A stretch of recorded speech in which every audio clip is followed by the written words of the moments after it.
Hey everyone, welcome back to another episode in This Week in Pre-IPO Stocks, where we talk about secondary markets and late-stage venture companies. I have Nick Fusco, the founder and CEO of 8View, and I also have Clint Sorensen, the founder of Wealth Shield here. We're going to be talking about a slew of topics. It's been a bit busier in the pre-IPO space as the markets have heated up in 2024.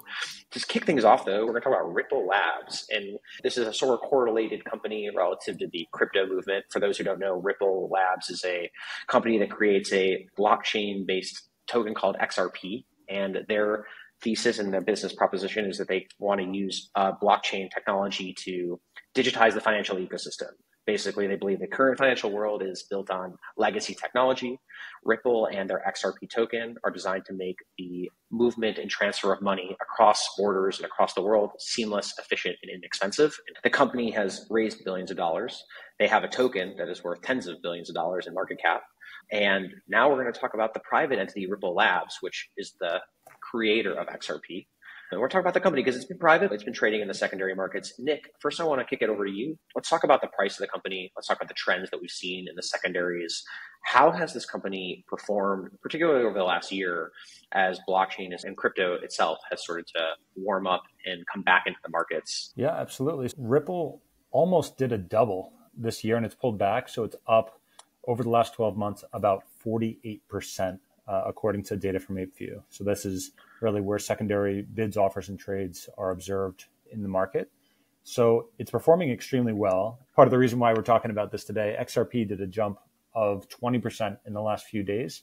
I think you're largely seeing that crypto winter ending, at least for the time being. And a lot of their settlement capabilities are definitely comparable to what folks want to get out of the DeFi space. You saw Coinbase also jump about 15% in the last 5 days. So really everything is perking up, and the continued battles with the SEC seem to be a bit more going in XRP and Ripple's favor as well. So I think you're really getting some good positive tailwind on the stock. And let's just talk about the business fundamentals for a second. And you mentioned briefly that the company has been embroiled in SEC lawsuits for the last couple of years. In fact, they're actually countersuing each other. You mentioned that crypto as a market has definitely roared back in the last 6 months. Do you believe that the 48% markup that we've seen in Ripple trading on the secondary markets is more of a reflective of the broader ecosystem happiness, or is this really a fundamentals related to the business itself? I think a lot of the fundamentals got priced in after the first resolution with the SEC and their victory. We actually saw a pretty substantial bump in the Ripple, the private company share price, 28 days prior to XRP token jumping as well. So definitely some preemptive spikes in the company valuation relative to actually the token itself. But it's hard to say because I think you've had a lot of backing for the space once again.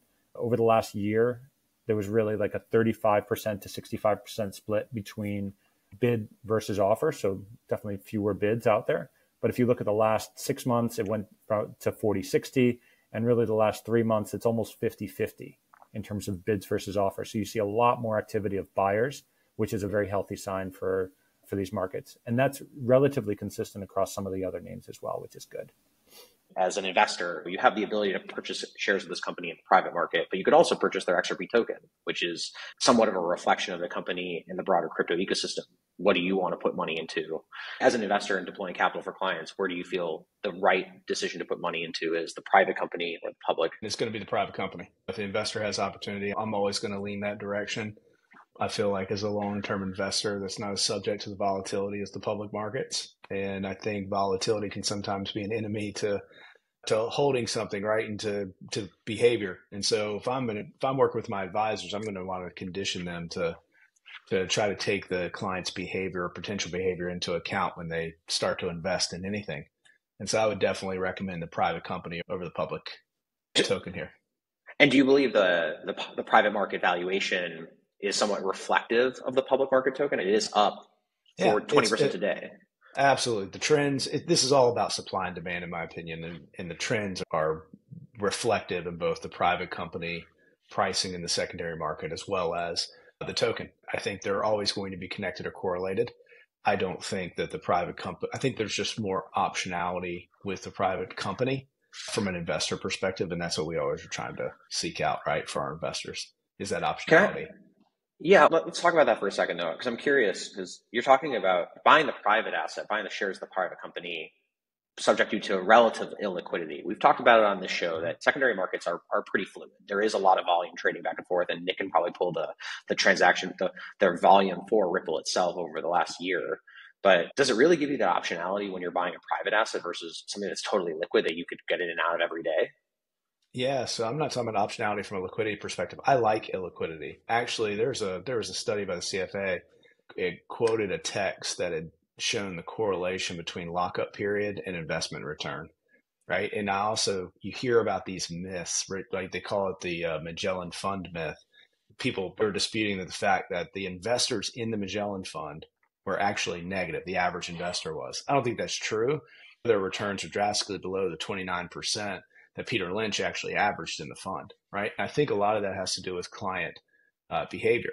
And when you are debating between whether you should be in the public or the private investment, I think if you have a thesis on the investment, both make sense.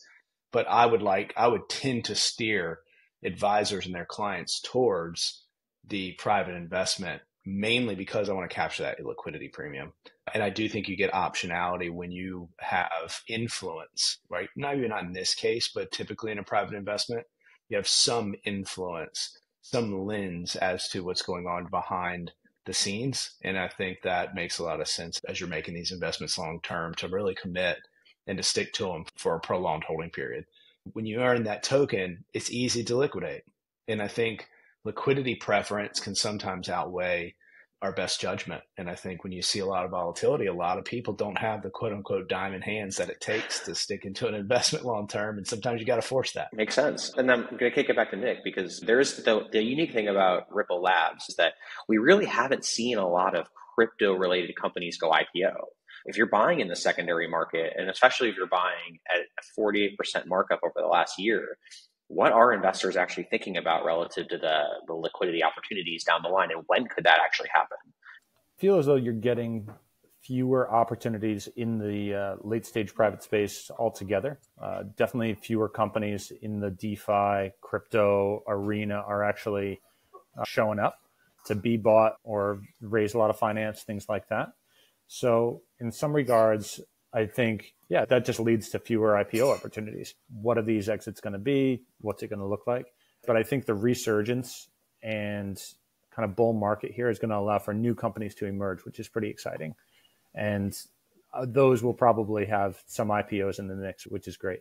So I'm not going to put my finger on what companies are going to IPO next in this particular space, but at least the environment is one that's going to welcome it with pretty much all the currencies going up and a lot of the ETF managers able to have the Bitcoin funds and everything like that. These are all positive signs of the environment welcoming this again. Do either of you have a particular view on Ripple itself, the technology, the ledger, and the business use case? I'll tell you from a business use case, and I'll kick back over to you. Business use case, right? My friend Mark Yusko quotes this all the time, and I love it. He says, you literally have to go to a nursing home to find somebody to do technical support on the technology that governs our financial system, right? Because he said it's literally built on Fortran, which is amazing when you think about it. So yeah, it's quite antiquated. And I feel like there's a noble cause in bringing that up to our current era and in scaling that going forward. Nick, and Evan, as you've heard, I'm a big fan of decentralization in general. And blockchain, I think once I saw decentralization for the first time, I can't really unsee it. I just think that's the direction that we're moving as a society. And I think it's better for the consumer, and I think it's better for the individual. And so, yeah, I think I like anything in this space that's pursuing that from a pure perspective, and our financial system is in dire need of an upgrade. Nick, sorry, kick it to you, bud. Not leaving a lot for me. I agree with those sentiments. And generally, I think there's going to be a huge efficiency play. But in the interim, we're going to have this sense of we're going to have our dual ledger and we're going to have a DeFi component. We're going to have to do both for a little while. But if you think about how much we can build into smart contracts and actually understand we're not tracking things down and inconsistencies down with our operations managers and admins and things like that, this is really the way forward. It's a brilliant technology, particularly for speed of process as well. Being able to do voting on shares or things that are built into your contracts through DeFi receipt of payments, dividends, things like that, that are just really going to be seamless and way more efficient. So it's like Clint said, you can't unsee it at this point. And I think this is really the fact that the market is roaring back on the cryptocurrency side is going to benefit the broader DeFi market as a whole. Fascinating. All right, so let's shift gears a little bit. We're going to talk a little about X and Elon. They recently announced that they're going full throttle against YouTube TV to become a broadcast product, trying to go after the TV market. As we know, Twitter went private a couple of years ago. The valuation has certainly crashed in the secondary market, although we're starting to see some revival there. X has historically monetized over advertising, and they've had a lot of advertiser backlashes publicly and privately. Elon's gone to war with many of these advertisers, but what's Twitter going straight after the TV market, which might be the biggest advertising market in the world? Do we feel like this is a great opportunity? YouTube has a massive moat. YouTube TV has been a smashing success. YouTube as a business has been a juggernaut for the company and is probably the biggest opportunity that Google has at the moment. Do we feel like this play could have massive dividends for private ex-Twitter shareholders? Clint, I'm going to kick to you first. Yeah, I do. I think you can obviously, with the benefit of hindsight, look back and see how they've been securing deals with folks to go straight to X, right? So Tucker Carlson being the biggest after he left Fox or wherever he was, Fox News. He leaves and he starts getting huge audiences on X, right? And you're going to see more and more of that, in my opinion. And I think this is decentralized media. I think it's really great for characters, for folks that have an audience that want to continue to build that audience and go independent from a broadcast perspective. I think it's going to be meaningful. And I think you're not going to I think they're definitely going to cannibalize YouTube, but I think as you see with all social, these content creators, they go on all of them, right? So they're just producing content on all of them. So I think it's going to come down to these exclusivity contracts, and we'll see how far that takes these different brands. But ultimately, I think it's a benefit for sure. It's interesting because you talk about decentralized media being a new forefront of broadcast, and we've seen really successful use cases, obviously, with Instagram and with TikTok. But Twitter trying to take a playbook from YouTube TV, that's legacy media. That's going to the broadcast networks, the legacy networks. Isn't that sort of antithetical to what Elon is predicting the future is going to be? Yeah, I think it's a big announcement. I think the way it's going to play out, though, is going to the individual, right? He's going to want to attract, like the Mr. Beast situation, the Tucker Carlson situation. I think he's going to want to attract these big names and content providers and give them a platform for being independent. And I see that more and more, and I think that's probably going to be where the biggest bang for the buck comes. I don't know if it's necessarily going to come from the TV or whatever. I remember when X was formerly called Twitter, started doing things with the NFL and the NBA, right? They've been at this for a while. I think he's just going to double down on it.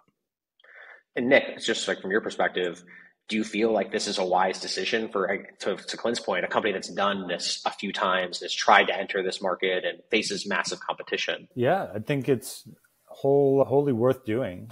It will be something where YouTube will be able to defend their moat in and around the generic, show me some comedy, show me how to build something, how do I fix something, that sort of thing that YouTube is incredibly useful for. I don't think you're going to have as much of the content creators as maybe Clint describes, in my opinion, going across all platforms, but they will have a very profound effect or even disruptive effect on news.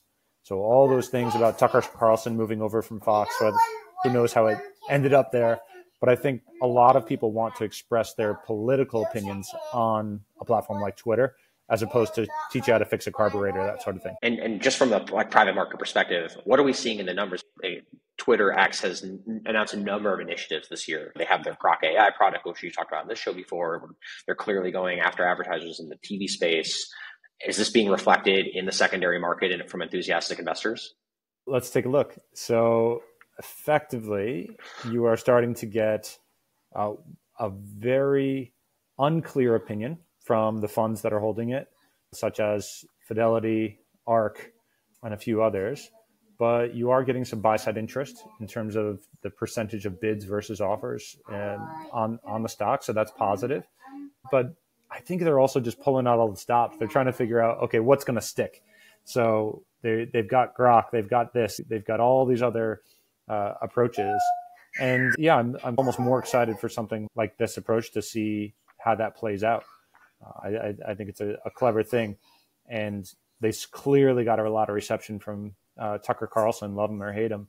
So if they could start recruiting other people of influence across, that will be brilliant. But then it's a matter of how much we can trust that sort of media, because we also saw extreme layoffs across the media sector and across a lot of the news agencies. Where are they going to end up? Elon will probably come at them with open arms and say, come to me, and you can almost build your own brands, which is potentially dangerous in my opinion.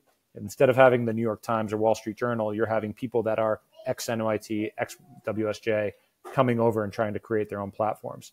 So highly disruptive as well. It'll be interesting to see how that plays out in and of itself. Yeah, and I think something to just consider or keep in mind is that unlike the other companies in big tech like Google and Meta, where they have massive resources to do this stuff, Elon has run Twitter X at a pretty lean shop. And they've been shipping product at a very high throughput rate. It's very impressive. But at the same time, like running a television business like this has got to be massive OpEx. And I actually have personal reservations. Hey, like how are you supposed to run this sort of business and expand a decentralized media platform like this, especially with television and advertisers without the resources? And I wonder if Elon is either going to have to raise more capital to fund that expedition of expanding the business there, or if they can do it in a somewhat profitable and scalable manner. Clint, any thoughts on that? Yeah, I still think he's going to go the easiest track, right? Where he might raise capital. He likes to raise capital and he does that quite well. But I think he's going to go the easiest track here, which is really targeting those independent content providers, even if it is traditional news, right? I think we got to see what actually comes of this. And I completely agree with Nick's point on disrupting news media. I think that's what he's after for sure. But if you look at how he's done that so far, it's been about attracting big names and giving them a platform where they bear the cost of production, and he just provides the platform for distribution. So I think he's going to focus intently on distribution of content while he allows the content creators to bear the cost as well as the fruits of the majority of the fruits of the creation and origination of that content and the production, right? And so I think that's going to be the avenue. That's my best guess. That's going to be the avenue that he pursues because of those reasons you mentioned. I guess to Nick's point, though, the historically prevalent media businesses are all doing massive layoffs, and their advertising businesses aren't working. So if you try to disintermediate an existing business that has a broken business model with a new layer of technology with the same business model, is that going to work? Is there a way? Does that actually function? Maybe, right? Because think about the differences in the eyeballs, right? For traditional media, you attract advertising dollars to that media channel, right? That channel and those relationships, which has become quite partisan over the last several years. And if you look at now bringing an independent content originator and creator, and they are attracting 10x the average eyeball, the average viewing that they were. Like Tucker Carlson, I think he was averaging like 7 to 8 million. He was number one across all public news. He was like number one. Now he's getting 200 million people to watch him sit down and interview somebody. It's truly amazing. The largest public broadcast in history we just had, which was the Super Bowl, and it was like 190 something million. Tucker Carlson's had a couple instances of eclipsing that number on X. That's a lot of eyeballs. And you start to think about that and you're like, wow, maybe the traditional model, the reason it's breaking at these traditional news organizations or networks is because they're not attracting the attention. They're not, and money's going to follow attention in this business for the most part. And so the attention is going to these independent platforms. The attention is at Mr. Beast on YouTube. Now Mr. Beast on X. The attention's at Tucker Carlson on X. And I think that's where Musk is going to target. And I think that the traditional model will work there because of that. And Nick, just considering they're going to go, this is an arms race against YouTube. Elon's going to try to do it. He's probably going to do it in a substantially leaner play. He's obviously got a great team of executives who have a deep experience in the advertising space. Are you excited about this? Are you bullish on this opportunity? I would say for the non-Mr. Beast styled component, which is so profoundly large on YouTube. So yeah, a friend that works in YouTube shot over some statistic that I've aptly left up in the other room. However, so much of YouTube activity now occurs off your phone and on your TV. How much do we see Twitter going up on the TV, right? So that's going to be a very different setup. So the ideas of watching an interview with Tucker Carlson and Putin, I think it's unfair to say that should every time eclipse the Super Bowl. Like, Clint, I think that was just jammed down people's throats so damn hard that like it had to be in people's purview. So on a long-term vision, I don't think that will be the case. And also long-term vision, I don't think people are going to want to watch the normal YouTube style content that folks and creators have become so good at creating on their phones when they can watch it on TV. So if Elon could penetrate the TV, so just like we have MSNBC or Bloomberg News, now we've got Twitter News up in the screen in the background, that would be very impactful. So he's really got to target them more so, in my opinion, than he has to target the content creators that are outside of the news. If he's successful at the news angle, it's going to be amazing, but I don't think it's going to anywhere compete directly with the broader YouTube business. I don't think he's got a chance at that. But the OpEx component, I think Clint hit it on. Yeah, a lot of those expenses are just borne by the creators now. So I think that there's a pretty good quality and fidelity of anything that people are putting out these days. And a lot of the news agents were able to buy into AI writing and scripting and doing a lot of the things that they need operationally. So part of the layoffs were there. So all of this is coming full circle, which is wild. But yeah, I don't see it as a pure shot over the bow. It's probably okay, they're doing something clever. I've got some assets that I can make more efficient or do more with. And that's where I see this going. Let's shift gears slightly toward keeping the topic on Elon, but moving toward another business that he co-founded, which is OpenAI. Elon is suing OpenAI for violating the initial vision of creating open source AI for the benefit of humanity, believing that OpenAI is really, quote, closed AI and is now a for-profit business owned 49% by the largest company in the world, which is Microsoft. I believe when OpenAI was founded, Elon particularly was focused on making sure that AI technology and AGI did not end up in the hands of a mega market cap control over society. And so he's now suing OpenAI. In reaction to that, OpenAI has published a slew of emails outlining Elon's view that the company needed to raise more money, that it was resource strapped, that it would never achieve its vision without creating a for-profit entity and creating a business model that was sustainable. And we've talked about it, and this has not stopped investors from putting money into this company. And so, Clint, first I want to ask you, is there a line in the sand in which investors will say, enough is enough, there's too much shenanigans in this company, I'm done putting money into this? Or can Sam Altman basically do anything that he wants? I mean, right now, I don't think he can do anything he wants, but I think right now the AI craze and this new paradigm thinking is alive and well. People call it a bubble. I think that's a negative word. This is just human emotion. This is the madness of men. And ultimately, trying to understand when this will end or or how far this will go is useless. It's not helpful. We can't determine that. But what I will say is that investors, no matter all these red flags, which are giant red flags, the whole debacle with Sam Altman getting fired and kicked off the board, then back on the board, all of that nonsense would have taken down some of the biggest companies and brought them to their knees from a shareholder perspective, and it just keeps rolling. Not to mention, it's trading at an astronomical multiple to revenue. Look, and I'm bullish AI. I think AI is an amazing thing, but what we're seeing here is rampant speculation because no one knows what this is going to look like, and everyone just wants to be along for the ride.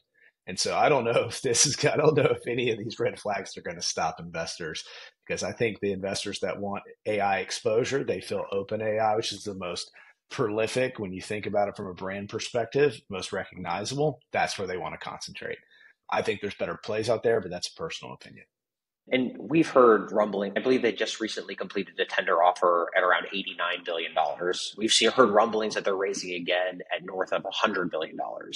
Nick, is there anything in the data that is showing us that this is slowing down at all, or is investor appetite just continuing to supplant any sort of red flags that are coming in the market? Sure. I think it's more going to be increased competition. So from the likes of Anthropic and others that are coming in, and then also the arms race in and around who has data that will back them, right? So if you're able to use Microsoft's data that includes Blizzard and Activision, LinkedIn, things like that's huge. It's fundamentally what is powering these platforms. And when you also cut them off from those data sets, so if Anthropic isn't allowed to use LinkedIn data or isn't allowed to use certain assets that others have access to, I think that's pretty amazing. So going back to your question, we've already seen the pullback. And now I think it's the idea of, are we at the shoulder level here that we're going to then rebound, or are we going to chill here a little bit, feel the water out, get a sense of what's going on? But I think, yeah, the comments from Elon are particularly interesting around open versus closed source, around the advice he puts out almost in the interview that I saw, where why don't we all just start nonprofits and then turn them into profiteering enterprises? I love that. He's so brilliant in interviews. So I think I'm going to align with Clint with regards to people are bullish enough in their minds. They can look past a lot of the faults of these companies, their structures, and everything's just so new. We're all just figuring it out. So that's part of the reason why I don't think we see as much volatility in the private markets on these names as well. With Twitter, we had a few news events, and I mentioned that we don't see the volatility that you might see in public markets. I think you get the kind of same thing here, or maybe it's cooler heads are prevailing with where those big transactions are going to ultimately take place. Perfect. And just to wrap up here in a couple of minutes, we talked about this on the show before. The Reddit IPO has officially come out. They're aiming to raise about $750 million at a $6.5 billion valuation. The last time we spoke, it was a $5 billion estimated valuation. And I believe the cohort of all of us were pretty bearish on that. With the new information surfacing, any change of heart there? They also, just to add a little fuel to the fire, we had mentioned before that they were going to allow some of their top Reddit moderators to have access to the IPO to buy in. And those shares will not be subject to holdback. So there's been some rumors that this could be triggering a little bit of a meme stock frenzy, which I believe, Nick, you called that as an opportunity. Hearing it at 6.5, does that change any of your thoughts here? I'm so ready to short that thing at the earliest possible time. But I would also be on the lookout for Redditors then coming back and trying to get a short squeeze out of people like me and the big hedge funds that probably agree with me. Yeah, we're seeing this around the 5 billion mark. So if we're going to go 20% up or more, no thanks. Absolutely. Would actually be betting against it rather than sitting on the sidelines. It's amazing that a glorified message board has this type of valuation, in my opinion. It's just, I've never been a bull on this particular company. The valuations have never made sense to me. The IPO doesn't make sense to me, other than they're just too big to raise capital in the private markets and the appetite's not there. And so this is the best path forward. And they've made a lot of commitments to employees and they need a liquidity pool. It just doesn't make sense to me. So no, this has made me like Nick. I don't short, but if I did, this would be on the list as soon as I could possibly short it. I'm appreciative that we're all consistent in our viewpoint. This thing continues to bubble up and we're all sitting there saying red flags galore. Awesome. Thank you guys so much for showing up. This has been another great episode of This Week in Pre-IPO. I'm your host, Evan Cohen. I got Nick Fusco, the CEO of 8View. I've got Clint Sorensen, the founder of Wealth Shield. I look forward to talking to you next week. Cheers, guys. Awesome. Thanks so much. Thanks, Evan. See you guys. Thank you.